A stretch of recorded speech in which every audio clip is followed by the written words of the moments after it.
በርካታ ሙስሊም ሀገራት የመጀመሪያውን የረመዳን ቀን ተነበዩ። ረመዳን በዓለም ዙሪያ የሚገኙ ሙስሊሞች በጉጉት የሚጠብቁት የተቀደሰ ወር ሲሆን በወሩ የመጀመሪያ ቀን የሚወሰነው በጨረቃ የጊዜ አቆጣጠር ስርዓት ነው።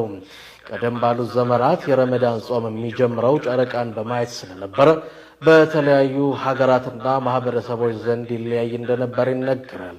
አሁን ግን የተራቀቁት የጨረቃ ምልከታ ቴክኖሎጂዎች በዓለም ላይ የሚኖሩ ሙስሊሞች በመረጃ ስላስተሳሰራቸው ጾም በተመሳሳይ ጊዜ እንዲጀመር ምክንያት ሆኗል።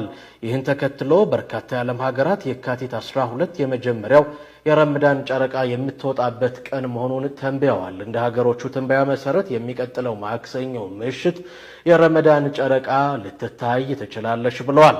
ሳውዲ አረቢያ፣ የተባበሩት አረብ ኤምሬትስ፣ ቱርክ፣ ሲንጋፖር፣ አውስትራሊያ እና ሌሎች ሀገራት የረመዳን የመጀመሪያ ቀን የካቲት 12 ደረሰ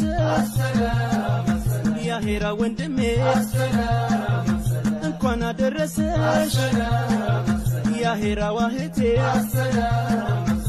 ረመዳን ከሪም ይኸው ነው ምኞቴ።